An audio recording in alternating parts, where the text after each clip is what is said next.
এরকম একটা ফোরাম আছে, যে ফোরাম সারা দেশব্যাপী দেশের সমস্ত শিক্ষা প্রতিষ্ঠানে, জেলা, উপজেলা এবং সেন্ট্রাল পর্যায়ে এই ফোরামগুলো অনেক কাজ করে সংবাদপত্রের হয়ে এবং সংবাদপত্রের না হয়ে অনেকগুলো কাজ করে। সেই কাজগুলো সামাজিক কাজ। ভালো কাজ করার মানুষের আসলে অভাব নাই। অনেক মানুষ ভালো কাজ করতে চায়, শুধু দরকার তাকে সংগঠিত করা, তাকে কানেক্ট করা। আমরা মূলত এসব চিন্তা করে শুরু থেকে নানা চেষ্টা করছিলাম, কিন্তু সংগঠনটা করবে কে, মূল যে এক্সপিরিয়েন্স আলা লোক, যার সহজ অভিজ্ঞতা আছে, এরকম একটা লোক আমরা সবাই মিলে খুঁজছিলাম।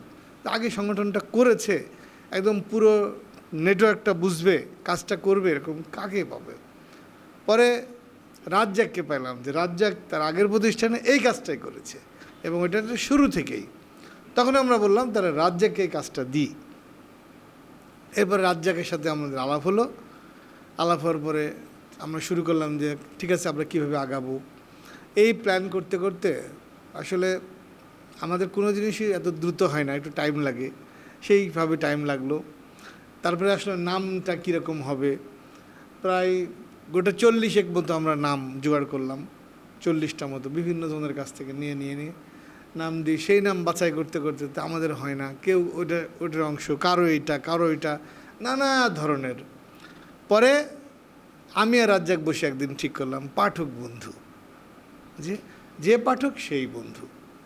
সেই কারণে শব্দটা একসঙ্গে হবে, যিনি পাঠক তিনি ফ্রেন্ড, বন্ধু আর কি। তাতে পাঠকও আসবে, বন্ধু আসবে, সবই আসবে।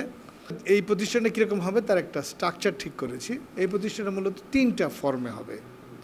প্রথমে একটা কমিটি থাকবে, যে কমিটিটা প্রতিষ্ঠানটার চালাবে যারা, তাদের উপদেষ্টা হয়ে থাকবে কমিটিটা, সেন্ট্রাল কমিটি।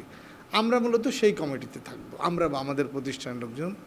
আর বাকি হবে একটা সেন্ট্রাল কমিটি হবে, তারপরে হবে ব্রাঞ্চ কমিটি, যেগুলো শাখা কমিটি বিভিন্ন জায়গায়, ইউনিভার্সিটি, প্রাইভেট এবং পাবলিক, তারপরে বিভিন্ন উপজেলা, জেলা, বিভাগ, এইভাবে কমিটিগুলো হবে।